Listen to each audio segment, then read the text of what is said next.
नमस्कार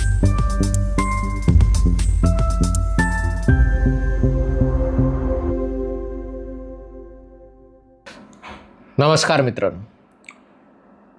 America Iran यांच्यातलं युद्ध पुन्हा एकदा भडकण्याची परिस्थिती निर्माण झालेली आहे. आज या विषयावर व्हिडिओ करत आहे कारण 3 भारतीय कामगार जखमी झालेले आहेत. अमेरिकेचा असा दावा आहे की त्यांनी बळाचा वापर करून होर्मुझची सामुद्रधुनी उघडण्याचा प्रयत्न केला. त्यातनं जहाजांची वाहतूक त्यांच्या मार्गदर्शनाखाली सुरू करण्याचा प्रयत्न केला.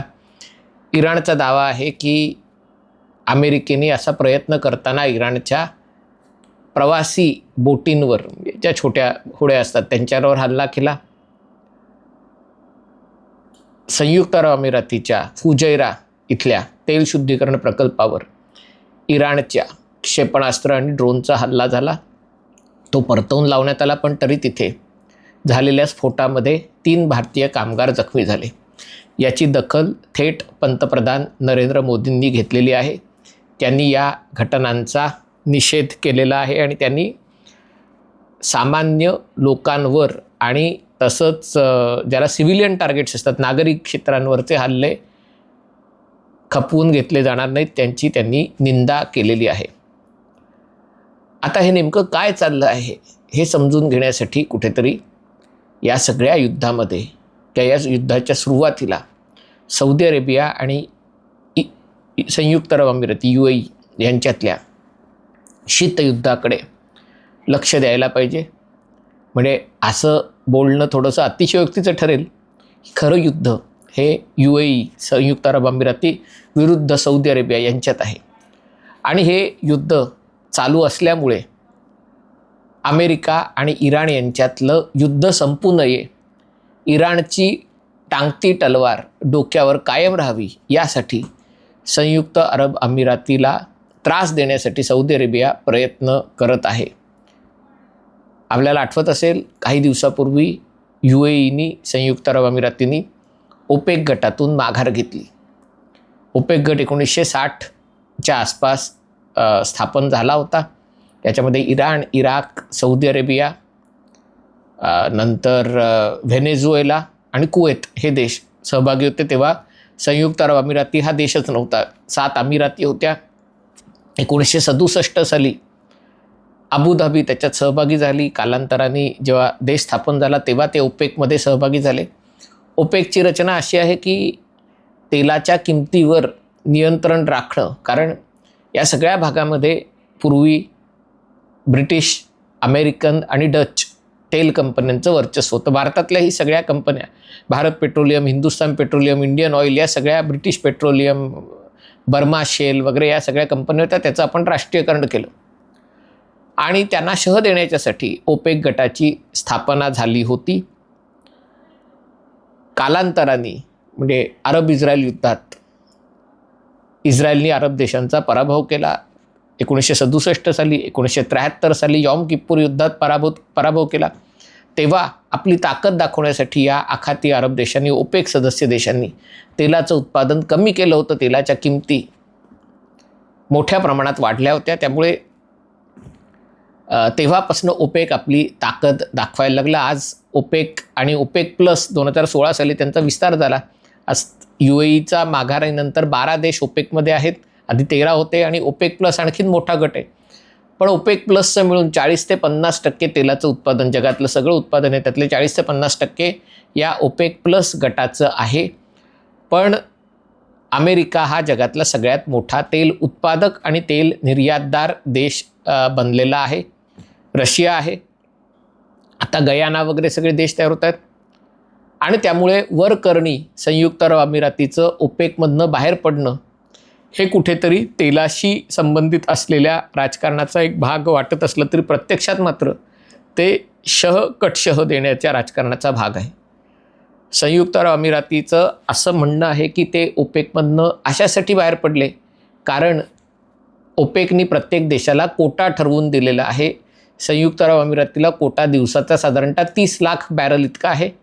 तो वाढून त्यांना 50 लाख बॅरल करायचा आहे. त्यांचं म्हणणं आहे आमच्या देशाच्या प्रगतीसाठी हे अतिरिक्त तेल आम्हाला उत्पादन करायचं आहे, ओपेक आम्हाला ती परवानगी देत नाही म्हणून आम्ही हे करत आहोत.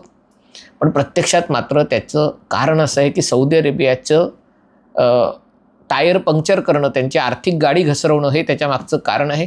कारण सौदी अरेबिया काय करतं आहे, तर सौदी अरेबिया एका प्रकारे ओपेकवर नियंत्रण असल्यामुळे तेलाचं उत्पादन जाणीवपूर्वक कमी करून किमती चढ्या ठेवण्याचा प्रयत्न करत आहे. सौदी अरेबियाची इच्छा आहे तेलाच्या किमती कायम $80 ते $85 बॅरलसाठी राहावे. आत्ता $114 आहेत. पण UAEसाठी $65 असल्या, $60 असल्या तरी ते पैसे कमवू शकतात. आणि त्यामुळे जर तेलाच्या किमती $60-65 बॅरलला राहिल्या, म्हणजे एका बॅरल मागे जर $20 कमी मिळाले, तर नुकसान कोणाचं होणार आहे? सौदी अरेबियाचं होणार आहे. कारण सौदी अरेबियाने अनेक पायाभूत सुविधा निर्मिती प्रकल्प सुरू केलेले आहेत. हे कुठे आहेत? तर हे तांबड्या समुद्राच्या किनाऱ्यावर. बघा, म्हणजे मी आता तुम्हाला हा नकाशा दाखवून अशासाठी देत आहे की आखाताच्या एका तोंडावर UAE आहे, कतार आहे, बहारीन आहे. आणि आखाताच्या विरुद्ध बाजूला, म्हणजे खरं तर तिथे ज्याला बाबेल मंडप आणि तिकडनं तांबडा समुद्र सुरू होतो. तुमच्याकडे नकाशात तुम्ही डाव्या बाजूला बघा, तिकडे सौदी अरेबियाचा किनारा आहे, खालती येमेन आहे, वरती तिराणची सामुद्रधुनी आहे आणि त्याच्यातनं अकाबा तिथे, किंवा इस्रायल, जॉर्डन, इजिप्त आणि सौदी अरेबिया या 4 देशांच्या सीमा. तशा 3च देशांच्या सीमा आहेत, पण सौदी आणि इस्रायल यांची सीमा अतिशय जवळ आहे. त्या भागामध्ये सौदी विकास करतंय, प्रकल्प बांधतंय. ते प्रकल्प तेव्हाच यशस्वी होतील जेव्हा दुबई फेल होईल, जेव्हा अबुधाबी, दुबई, कतार, बहरीन यांची आर्थिक प्रगती खुंटेल. ती आर्थिक प्रगती का खुंटेल? जर तिथे इराणचा खुंटा मारून ठेवला. बघा, इराण शत्रू कोणाचा? सौदी अरेबियाचा. किती वर्षाचं शत्रुत्व? 2000 वर्षाचं. त्याच्याहून जुनं शत्रुत्व आहे, अरब आणि पर्शियन. त्याच्यानंतर सुन्नी शिया, त्याच्यानंतर सौदी अरेबिया, इराण. या संघर्षातनंच हे सगळं राजकारण आत्ताचं चाललेलं आहे. पण आज इराणची राजवट राहावी किंवा इराणचं उपद्रव मूल्य कायम राहावं, याच्यासाठी पडद्यामागनं कोण प्रयत्न करत आहे? Saudi Arabia. त्याच्यात त्यांचा पार्टनर कोण आहे? पाकिस्तान, इजिप्त, तुर्की आहे. पण पाकिस्तान याच्यामध्ये, पाकिस्तानच्या जीवावर या सगळ्या गमजा चालू आहेत. नुकसान कोणाचं होतं आहे? भारताचं होतं आहे, भारतीयांचं होतं आहे. कारण सगळ्यात जास्त भारतीय, जवळजवळ 40 लाख UAEमध्ये काम करतात. आपण खूप मोठ्या प्रमाणावर तेल, नैसर्गिक वायू तिकडनं आयात करतो. आणि त्यामुळे जर UAEचं नुकसान झालं, UAEचं मार्केट डाऊन झालं, तर भारतीयांचंही खूप मोठं नुकसान होणार आहे. फायदा कोणाचा होणार आहे? पाकिस्तानचा, सौदी अरेबियाचा. हे प्रत्येकाचं आपापलं कारण आहे. आणि त्यामुळे मला असं वाटतं की सौदी अरेबिया जाणीवपूर्वक हे जे सगळं उभं केलेलं आहे ना, पाकिस्तानच्या मध्यस्थीचं जे सगळं सोंग आहे, हे सौदी अरेबियाने उभं केलं आहे. हे पाकिस्तानची एवढी ताकद नाही आहे. हे असं नाही आहे की पाकिस्तान $1 अब्ज विटकॉफला देऊन किंवा असं करून टेबलवर सीट मिळवू शकतो. हे सौदी अरेबियाने केलेलं आहे. सौदी अरेबियाने पाकिस्तानला बसवलेलं आहे. आणि त्यामुळे या वाटाघाटीत काय होतं आहे? काही होत नाही. मला हेच कळत नाही, सगळ्यांचं जर जीव टांगणीला लागलेले आहेत, सगळ्यांचे, म्हणजे तुमचे आमचे नेते, आपल्या जीवाची कोणाला पर्वा नसते. पण ट्रम्प यांचा जीव टांगणीला लागलेला आहे, कारण निवडणुका आहेत. नेतान्याहूचा जीव टांगणीला लागलेला आहे, तिथे निवडणुका आहेत. आखाती देशांचा जीव टांगणीला लागलेला आहे, कारण त्यांना तेल विकता येत नाही, नैसर्गिक वायू विकता येत नाही. तरी हे सगळं थांबत का नाही आहे? कारण कुठेतरी हे थांबू नये असं वाटणारे काही लोक आहेत. तसं काश्मीरचं होतं पूर्वी. काश्मीरची समस्या सुटू नये यासाठी अनेकांचे हितसंबंध, अनेकांची सरहद तिकडे मिळत होती. कारण जर प्रॉब्लेम राहिला तर प्रॉब्लेम सॉल्व करायला, समस्या राहिली तर समस्या सोडवायला माझी गरज आहे, माझी गरज आहे, म्हणजे मला काहीतरी मिळतंय, हा स्वार्थ प्रत्येक गोष्टीत असतो.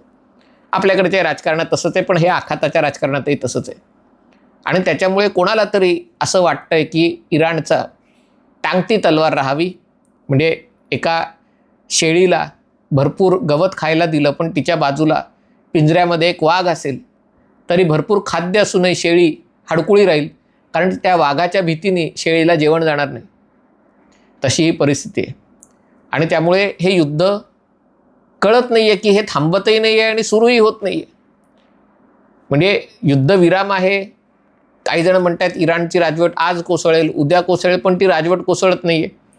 इस्रायल आणि संयुक्त अरब अमिराती अमेरिकेकडे पाठपुरावा करतात की एकदा सोक्षमोक्ष लावा, एकदा हल्ला करा, त्यांचं कंबरडं मोडा, आपोआप त्यांना शरण यावं लागेल.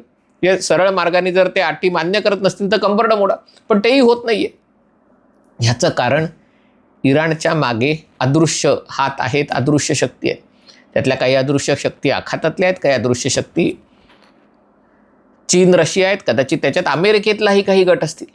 आणि या सगळ्याकडे म्हणून भारताने बघणं, सावधगिरीच्या भूमिकेतनं बघणं आणि आपल्या हितसंबंधाच्या रक्षणासाठी भूमिका घेणं अतिशय आवश्यक आहे. कारण हे जर असंच सुरू राहिलं तर आपलं महासत्ता होण्याचं स्वप्न कुस्करू शकतं. आणि त्यामुळे जर हे आखाताचं भवितव्य या दिशेने जात असेल तर आपण काय करायला पाहिजे? आपली गुंतवणूक परत घ्यायला पाहिजे. म्हणजे एरवी एखादी बँक बुडत असते तेव्हा सामान्य ठेवीदार काय करतात? पैसे काढून घेतात, जाऊ दे बँक बुडली आपल्याला काय. पण जर पैसे एवढे जास्त असतील की तुम्ही काढू शकत नसेल, कारण तुम्ही पैसे काढले तर बँक एका क्षणात तुम्हाला पैसे मिळणारच नाहीत, तर मग बँक वाचवण्यासाठीचे प्रयत्न करायला पाहिजे. मी काय भारत सरकारला सल्ला देत नाही आहे भारत सरकारने काय करावं, पण आपली ठेवी, आपल्या ठेवी काढता येत आहेत का, त्या काढता येणं शक्य नाही आहे याचा विचार करून जो काही निर्णय घ्यायचा आहे तो घ्यायचा आहे. पण हे जे राजकारण आहे हे अतिशय गुंतागुंतीचं आहे. वर करणी हे इराण युद्ध दिसतंय. अर्थात युद्ध इराण आणि अमेरिका आणि इस्रायल विरुद्ध इराण असंच होतं, पण आता इराण युद्ध हे सगळ्यांच्याच आवडीचा, सगळ्यांच्याच इंटरेस्टचा विषय झालेला आहे. आणि त्यामुळे त्याचं भवितव्य काय आहे ते अधिक गुंतागुंतीचं झालेलं आहे. पण एका मर्यादेनंतर भारत त्याच्याकडे तटस्थपणे बघू शकत नाही. भारताला जे करायचं आहे ते लवकरात लवकर करायला हवं, त्याची तयारी करायला हवी, सुरुवात करायला हवी. मला आश्चर्य वाटतं त्यामुळे याच्याबद्दल फारसं बोललं का जात नाही, लिहिलं का जात नाही. कारण हा जो संघर्ष आहे तो आपल्या ऊर्जा सुरक्षेशी संबंधित आहे, आपल्या रोजगारांच्या सुरक्षेशी संबंधित आहे, आपल्या अन्न सुरक्षेशी संबंधित. अजून खतं सगळी अडकून पडलेली आहेत आणि त्यामुळे भयंकर संकट आपल्या तोंडावर आहे. पाऊस यावेळेला कमी पडणार आहे आणि त्यामुळे हे वादळ, म्हणजे बंगाल जरी जिंकलं असलं तरी हे वादळ अजून घोंगावतं आहे. आणि त्याच्यामुळे त्याच्यावर आता लवकरात लवकर मार्ग काढण्यासाठी प्रयत्न करणं आवश्यक आहे. हा व्हिडिओ आपल्याला आवडला असेल तर कृपया लाईक करा, शेअर करा आणि हा चॅनल सबस्क्राईब करण्याची विनंती आहे. तुर्तास इथेच थांबतो. पाहत रहा MH48.